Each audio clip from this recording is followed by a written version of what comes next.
It's an Armchair Adventure special. 5 of the best beaches in South Coast New South Wales you've probably never been to.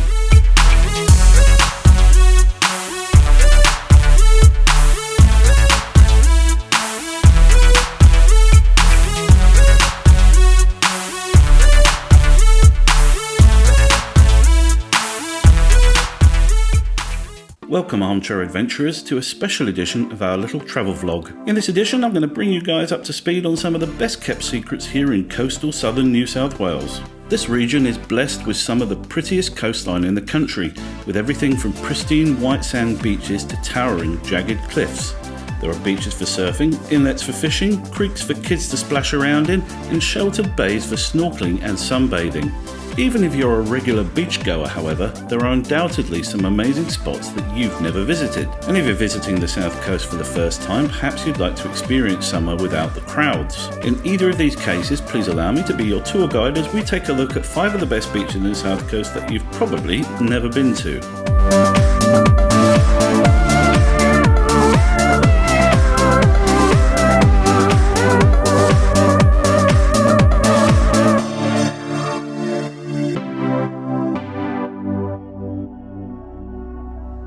My first choice is Wilson's Beach, which is located near the coastal village of Currarong. Wilson's is located a short walk from the peculiarly named Abraham's Bosom Beach and is near to the start of the Wreck Bay Walk. It is a small but perfectly formed sandy cove that looks like something out of a holiday brochure, a neat little 80-metre stretch of sand lapped by the crystal clear waters of the Pacific. I've visited this beach at different times of the year and it's always a picture postcard. Wilson's is an awesome place to get your beach chair, an umbrella and relax, or perhaps pull on your snorkel and explore the nearby rocky reefs which are teeming with ocean life. It's a very sheltered little beach, perfect for kids to splash around in, and well sheltered from any kind of a swell. You can also check out the nearby wreck of the SS Merimbula, but don't expect to see too much as most traces of the unfortunate boat had been eroded by saltwater and time and taken by the ocean.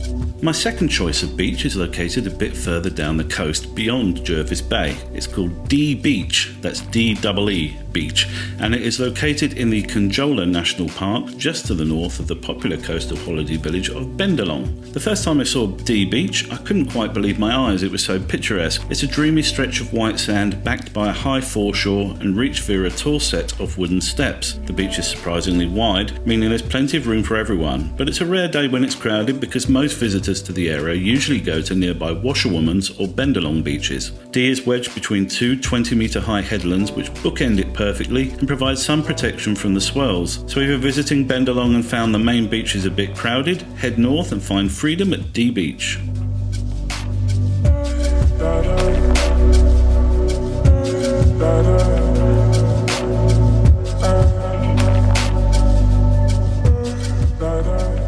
Moving swiftly on, and here is my third choice. This one is quite a bit further down the coast, being located about 20 kilometres south of Bateman's Bay. It's called Gorilla Bay, and it's one of the most attractive places you'll find on this entire stretch of coastline. What makes Gorilla Bay so awesome is the incredible scenery, which is due to some spectacularly old geology. You see, the rocks here are at least 510 million years old and were twisted, stretched and distorted down in the mantle of the earth before the continent of Australia even existed. The rocks are jagged and angular and amazing to look at and to explore. Don't worry though, there's an awesome sandy beach too, which can be reached from several different access paths around the little bay. If you do choose to travel to Gorilla Bay, I strongly suggest you bring your face mask and snorkel along too, because it has some of the best snorkeling on the whole south coast. If you want to stretch your legs, then be sure to explore the Banksia walk around the headland, which offers stunning views up and down the coast. One word of warning however, there's no public toilet facilities here, so if you do get caught short, you either need to go bush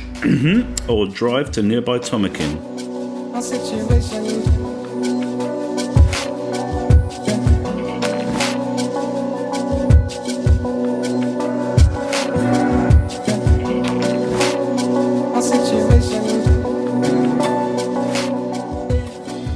Located in the Murrumarang National Park, my fourth choice is the awesomely named Snake Bay. I first visited this beach when I was photographing all the beaches of the Shoalhaven for the City Council's 100 Beach Challenge brochure. It is located halfway between Pretty Beach in the north and Pebbly Beach in the south. This is a remote bit of coastline that can only be accessed by boat or on foot on the Pebbly to Pretty walking track. It doesn't really matter which direction you approach the beach from because the views are awesome either way, and you're sure to see plenty of amazing wildlife and ocean life on your walk. It takes about an hour to get there and is a terrific place to have a picnic and indulge in a bit of fishing. The bush stretches all the way down from the nearby peak of Durras Mountain to the rocky foreshore, giving Snake Bay a very wild feeling that is increasingly hard to find these days. If you can arrange return transportation or you're feeling energetic enough to walk in both directions, then why not try walking all the way from Pebbly Beach to Pretty Beach.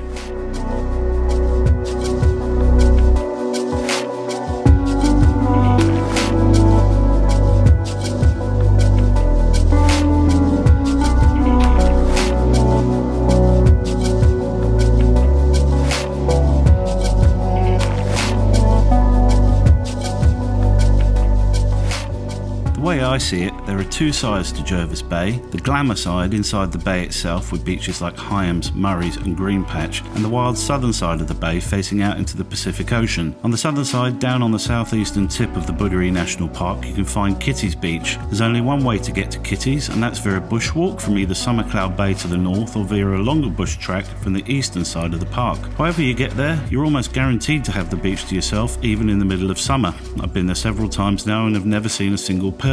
And that's their loss, because this is a stunning little beach, a kind of mirror of Honeymoon Bay to the north, a gorgeous but rugged stretch of sand with nothing but the local seals, sea eagles and dolphins to keep you company. Bring a chair, bring a snorkel and mask and enjoy the very best that the South Coast has to offer.